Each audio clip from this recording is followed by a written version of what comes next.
우리는 이미 내가 가진 것에 대해서 소중히 여기지 못할 때가 있습니다. 오히려 잊고 살 때가 많죠. 그러다가 어떤 병이라도 얻으면 하루의 일상이 얼마나 소중한지 깨닫게 됩니다. 늘 곁에 있던 친구나 가족이 갑자기 사라지기라도 하면 그제야 그이가 얼마나 소중한 사람이었는지도 알게 됩니다. 또 우리는 이미 나에게 어떤 힘이 있는데 발휘하지 못하기도 합니다. 자신감이 없어서, 또는 겁을 먹어서, 또는 갑작스러운 환경의 변화 때문에 그 힘을 꺼내지 못할 때가 있고, 심지어 나에게 그런 힘이 있는지조차 모르기도 합니다. 오늘 창세기 말씀의 주인공은 야곱과 에서입니다. 그 둘은 이삭과 리브가의 아들로 쌍둥이 형제입니다. 리브가가 그들을 임신했을 때 주님께서는 두 개의 민족이 하나의 태 안에 있다고 했습니다. 태 안에서부터 서로 싸우느라 리브가가 아주 고생했습니다. 첫째는 몸이 붉고 털이 많아서 에서라고 이름을 지었습니다. 둘째는 형의 발 뒤꿈치를 잡고 나왔습니다. 그래서 뒤를 쫓는 자, 속이는 자라는 뜻에서 야곱이라고 이름을 지었습니다. 에서는 사냥꾼이 되어서 주로 들에서 살았고, 성격이 차분한 야곱은 주로 집에서 살면서 어머니를 도왔습니다. 어머니 리브가는 누구를 더 좋아했을까요? 야곱을 더 사랑했습니다. 그러나 에서가 잡아온 고기를 좋아했던 아버지 이삭은 맏아들 에서를 더 좋아했습니다. 하루는 야곱이 부엌에서 팥죽을 끓이고 있는데 에서가 들에서 사냥을 마치고 돌아왔습니다. 허기진 에서가 동생 야곱에게 말합니다. 그 팥죽을 좀 빨리 먹자. 배고파 죽겠다. 그때 갑자기 야곱이 말합니다. 그러면 형이 가진 맏아들의 권리를 나에게 파시오. 참 영악하죠? 팥죽을 끓이던 야곱은 다 계획이 있었던 것입니다. 지금 배가 고픈 에서는 앞뒤 볼 처지가 아닙니다. 그래, 그깟 맏아들의 권리가 뭘 그리 대단한 거냐? 어서 팥죽을 다오. 야곱이 말합니다. 맹세부터 하시오. 그러자 에서는 야곱에게 맹세했습니다. 야곱은 그제야 에서에게 팥죽을 주었고 에서는 먹고 다시 들로 나갔습니다. 아마도 이 소꿉놀이 같은 대화에서 맏아들의 권리가 동생에게 넘어가는 효력은 없었을 것입니다. 아버지 또는 변호사와 같은 공적인 증인을 세운 것도 아니니까 법적인 효력은 없었겠죠. 이것은 에서도 알고 야곱도 알고 있었을 것입니다. 에서는 그저 팥죽을 놓고 장난치는 야곱이 얄미웠을 것입니다. 그러나 이 이야기를 통해서 우리는 야곱이 어렸을 때부터 맏아들의 권리를 얼마나 탐했는지 알 수 있습니다. 그리고 동시에 에서가 얼마나 맏아들의 권리를 가볍게 여겼는지 또한 알 수 있습니다. 에서는 맏아들로 태어나서 맏아들로 살았습니다. 그러니까 당연히 존재 자체로 맏아들의 권리를 가진 사람입니다. 그러다 보니까 그것을 가볍게 여겼습니다. 그래서 에서는 나중에 어떻게 됩니까? 결국 야곱의 속임수로 인하여 맏아들이 받을 유산을 동생에게 전부 빼앗기게 되죠. 오늘은 이미 우리에게 어떤 것들이 주어져 있고 또 우리는 그것을 어떻게 여기고 있는지 한번 생각해 봐야 하겠습니다. 오늘 예수께서 들려주시는 이야기는 씨 뿌리는 사람의 비유입니다. 어떤 사람이 씨를 뿌리러 나갔습니다. 촤라락 뿌리니까 그가 뿌리는 씨앗은 여러 땅에 떨어집니다. 첫 번째로는 길가에 떨어졌습니다. 그런데 그 씨는 새들이 와서 쪼아 먹었습니다. 꽝입니다. 두 번째로는 돌밭에 떨어졌습니다. 흙이 깊지 않아서 싹은 곧 났지만 해가 뜨자 타버리고 뿌리가 없어서 다 말라버렸습니다. 이것도 역시 꽝입니다. 세 번째로는 가시덤불에 떨어졌습니다. 이미 울창한 가시덤불이 그 씨가 자라는 기운을 막았습니다. 이것도 역시 꽝입니다. 네 번째로는 좋은 땅에 떨어졌습니다. 그 씨앗은 열매를 맺었는데 어떤 것은 100배가 되고 어떤 것은 60배가 되고 어떤 것은 30배가 되었다는 이야기입니다. 이 이야기를 듣고 사람들은 심란해졌을 것 같습니다. 나는 어떤 땅일까? 하고 말입니다. 이 이야기는 우리가 MBTI나 애니어그램 등으로 사람을 분류하는 것처럼 초기 그리스도인들을 분류해보는 이야기입니다. 여러분은 어떤 땅입니까? 한번 생각해 보세요. 길가입니까? 돌밭입니까? 가시덤불입니까? 아니면 좋은 땅입니까? 사람들의 마음이 어려워진 이유는 아마도 내가 좋은 땅이 아니면 어떡하지? 와 같은 걱정 때문이었을 것입니다. 오히려 좋은 땅은 저 금수저 같은 사람들 아닌가? 경제적인 여유가 있는 사람들, 가방끈도 길고 돈도 넉넉해서 의와 선을 베풀 능력이 있는 사람들. 지금 이것은 그들을 위한 말씀 아닌가? 이런 생각이 그들을 괴롭혔습니다. 그렇게 그들은 그 비유를 이해하지 못합니다. 그러나 우리는 알아야 합니다. 이 이야기는 좋은 땅들에게 하시는 말씀이라기보다는 나머지 땅들에게 하시는 말씀이라는 사실을 말입니다. 만약 좋은 땅들을 향한 말씀이었다면 그냥 잘하고 있다고 말하고 끝내면 되죠. 이 이야기는 아직 좋은 땅이 되지 못한 이들을 위한 말씀입니다.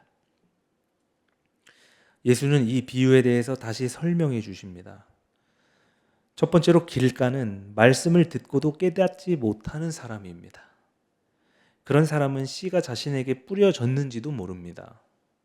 금방 새가 와서 다 쪼아먹고 가기 때문입니다. 또 말씀을 듣고 기쁘게 받아들이기는 하지만 오래가지 못하는 사람들이 있습니다. 그런 사람은 돌밭입니다. 그런 사람은 처음에는 말씀을 좋아한다고 말하지만 환난이나 박해가 일어나면 금방 걸려 넘어집니다. 저는 이런 사람 정말 많이 봤습니다. 특히 세상을 변화시키기 위한 어떤 운동의 현장 안에 그런 사람들은 정말 많습니다.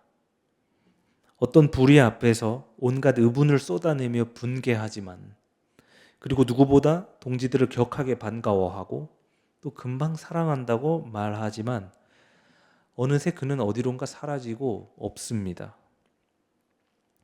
그리고 그것은 교회 안에서도 마찬가지입니다. 금방 타오르고 금방 식어버리는 그런 사람은 돌밭입니다. 세 번째 가시덤불은 말씀을 듣기는 하지만 세상의 염려와 재물의 유혹이 너무 많아서 말씀에 집중하지 못하는 사람을 가리킵니다. 그는 결국에 열매를 맺지 못한다고 합니다. 그리고 마지막 좋은 땅은 말씀을 듣고 깨닫는 사람을 말합니다. 이 사람은 열매를 맺는데 100배 혹은 60배 혹은 30배의 결실을 낸다고 했습니다.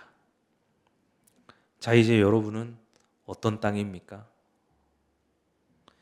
나는 좋은 땅이다 라고 자신 있게 말할 수 있는 사람은 그렇게 많지 않을 것입니다.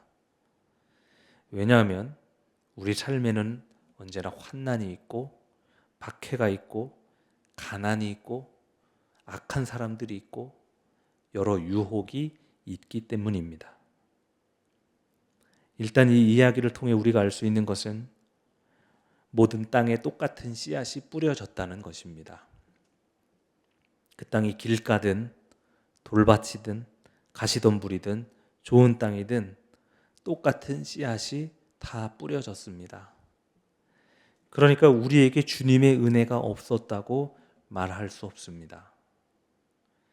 내 삶에 환난이 있고 박해가 있고 악한 사람들이 있고 안 좋은 일이 있고 또 가난이 있고 차별과 혐오가 있었을지라도 그래서 애초에 내 삶에는 주님의 은혜가 없었다고 생각할 수도 있겠지만 사실 그렇지 않습니다. 모든 땅에는 하늘나라의 씨앗이 두루두루 뿌려졌다고 성서는 말하고 있습니다. 에서가 마다들의 권리를 가볍게 여겼던 것처럼 우리에게 이미 심어진 주님의 말씀을 우리가 가볍게 여겼던 것입니다. 흙이 너무 적고 콘크리트 길이 너무 많습니다. 내가 흙이라는 것조차 잊어버리고 삽니다. 그래서 나에게 말씀이 심어질 거라는 상상조차 하지 않습니다. 내가 스스로 땅이라는 생각을 못하니까 새들이 와서 쪼아 먹는 것입니다. 돌들이 너무 많습니다. 말씀을 듣고 기뻐하기는 합니다. 진보적인 사상과 신앙을 지켜낼 수 있는 이 새민족 교회를 낙원이라 부르는 사람이 많았습니다. 지금 이 척박한 한국 교회 가운데 진실과 정의를 향해 걸어가는 교회가 몇이나 될까요? 적어도 새민족 교회는 앞서 있다고 자부할 수 있습니다. 사람들은 그런 새민족 교회에 와서 기뻐합니다. 그러나 그 기쁨은 오래가지 못합니다. 작은 환난에도 금방 넘어지게 될 것입니다. 그 까닭은 돌이 너무 많고 흙이 적기 때문입니다. 충분히 심어졌다고 생각했지만 아니었습니다. 태양이 떠오르자 금방 타버렸고 다 말라버렸습니다. 가시덤불도 울창합니다. 교회를 오래 다녔습니다. 여기 앉아서 10년, 20년, 30년 넘게 말씀을 들었지만 세상의 염려와 재물의 유혹이 주님의 말씀보다 더 크게 들립니다. 그래서 결국에 가난을 극복하지 못하고 여전히 허덕이고 있으며 폭력에서 헤어나오지 못하고 다른 누군가를 여전히 미워하고 있습니다. 주님의 목소리보다 내 목소리가 더 큽니다. 내 목소리가 주님의 목소리를 막아섭니다. 그러니 도저히 우리 안에서 하늘나라의 기운이 자라날 수가 없죠. 여러분, 우리가 길가이고 우리가 돌밭이고 우리가 가시덤불입니다. 그런 사람은 말씀의 열매를 맺지 못하고 하나님을 실망하게 할 것입니다. 오늘 바울도 육신에 매인 사람은 하나님을 기쁘게 해드릴 수 없다고 말했습니다. 육신을 따라 사는 사람은 육신에 속한 것을 생각합니다. 육신에 속한 생각은 죽음 곧 하나님께 품는 적대감입니다. 그는 하나님의 법을 따르지 않으며 복종하지 않습니다. 이렇게 육신에 대해서 회의적인 바울은 이어서 이렇게 말합니다. 그러나 성령을 따라 사는 사람은 성령에 속한 것을 생각합니다. 성령에 속한 생각은 생명과 평화입니다.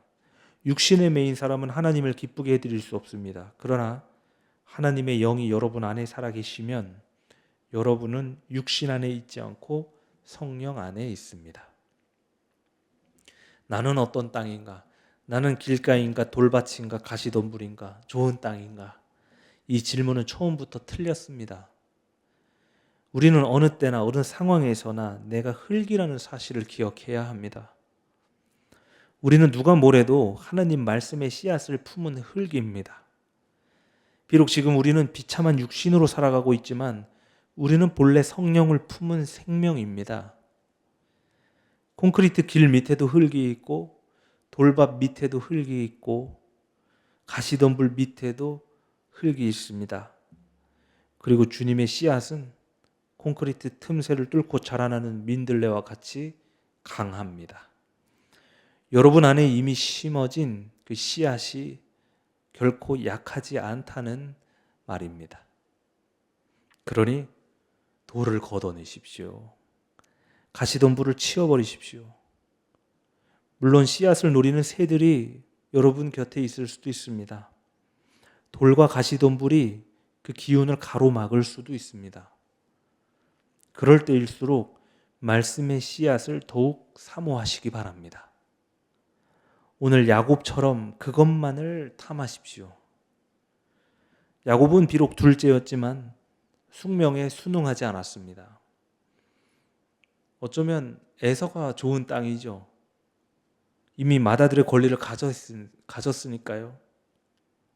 그러나 에서는 그것을 가볍게 여겼습니다. 쉽게 내어주고 포기했습니다. 그러므로 야곱이 승리하는 법입니다. 사랑하는 교우 여러분, 그동안 우리 새민족교회는 어떤 땅이었습니까? 길가였습니까? 돌밭이었습니까? 가시덤불이었습니까? 아니면 좋은 땅이었습니까? 낙원이라고 여겨졌던 우리 교회는 사실 그렇게 좋은 땅은 아니었을지도 모릅니다. 오히려 길가, 돌밭, 가시덤불이었을지도 모릅니다. 그러나 그럼에도 언제나 하나님의 좋은 씨앗을 품은 주님의 교회가 되기를 주님의 이름으로 축원합니다. 주신 말씀을 다 함께 묵상합시다.